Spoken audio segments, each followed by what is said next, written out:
इसमें दहशतगर्दी की जो है दफात वो भी होनी चाहिए। सुलह करते हैं आमना के साथ, हम इम्तियाज नहीं लेके गए जेलों में छितर पड़ने चाहिए। जेल में इनके बड़े बुरे हालात हो चुके हैं और वो जो आपको खूबसूरत एक खतून नजर आती थी, जेल में इनकी हालत एक चुड़ैल जैसी हो चुकी है। वो तंग आ चुके हैं, अपनी जिंदगी से दोनों तंग आए हुए हैं। दोनों मियाँ बीवी में लड़ाई शुरू हो गई है, एक दूसरे का सामना नहीं करना चाह रहे। फरहान को अक्सर ऑब्जर्व किया, वो एक दूसरे को यानी कि वो आमना को देखना ही नहीं चाहता। नहीं जी, उनमें तो बड़ा प्यार है। उस प्यार था सीडीआर खुलने से पहले का, क्योंकि हकाइक खुलकर पूरी दुनिया के सामने आ चुके हैं। मर्डर तो दोनों ने किया है। अगर ये दोनों मियाँ बीवी में प्यार होता तो दरमियान में रईस ना आता, आपस में मुलाकातें करते रहे, अपने मजे पूरे करते रहे। थर्ड रूम से जब ये पकड़े गए हैं, बरहना हालत में पकड़े गए हैं, फरहान को भी फंसाने वाली ये आमना है। करते हैं प्यार की बात, मैं समझता हूँ कि प्यार तो था ही नहीं, प्यार तो इनका बढ़ गया। गेस्ट हाउस में 4-4 घंटे की दोनों की लोकेशनें आती रही हैं।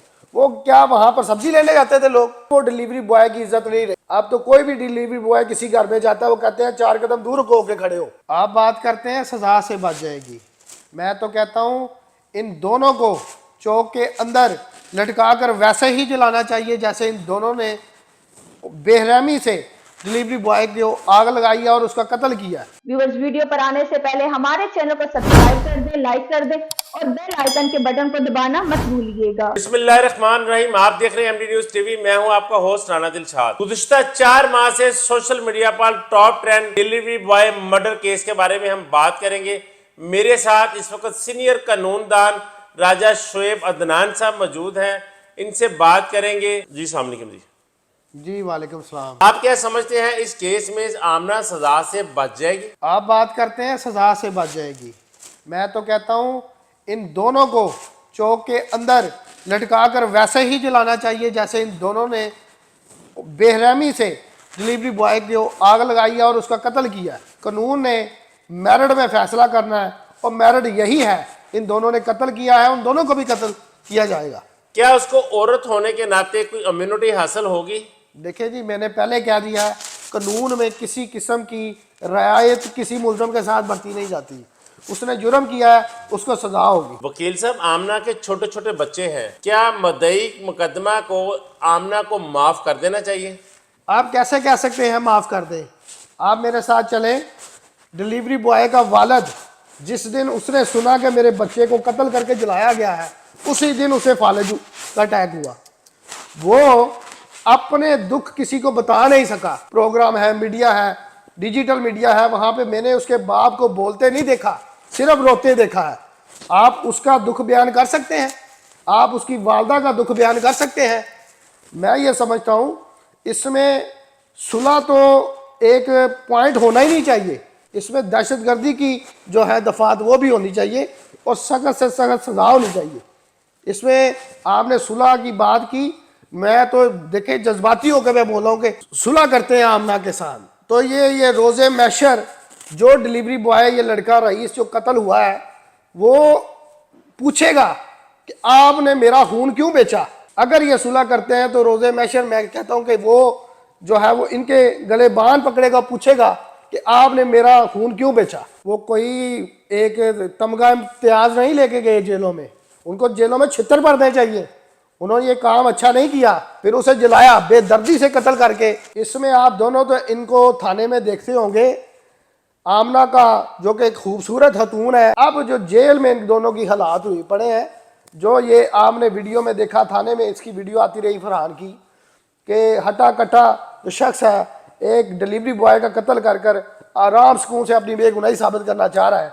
जेल में इनके बड़े बुरे हालात हो चुके हैं। अच्छा जी, जेल में इनके हालात देखने वाले हैं। और दूसरी बात यह है, आमना और वो जो आपको खूबसूरत एक खतून नज़र आती थी टीवी के ऊपर, सोशल मीडिया के ऊपर, जेल में इनकी हालत एक चुड़ैल जैसी हो चुकी है, क्योंकि इन्होंने काम ही बहुत गलत किए हैं।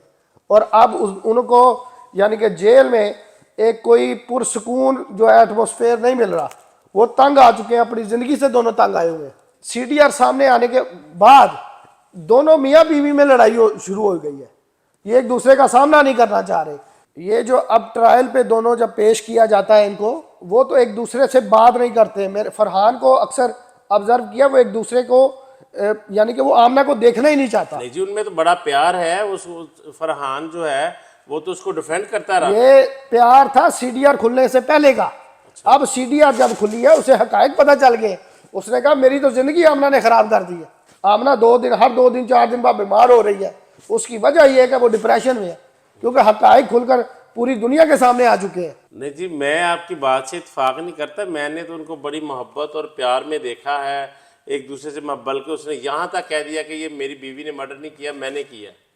मर्डर तो दोनों ने किया है, मर्डर एक ने नहीं किया, मर्डर दोनों ने किया है। और डिलीवरी बॉय की ना हक जान गई है, क्योंकि उसकी बीवी ने उसको वर्गला कर फिसला कर अपने जाल में फंसाया और अपने हामद के हाथ से कत्ल करवाया। अब बात करते हैं प्यार की।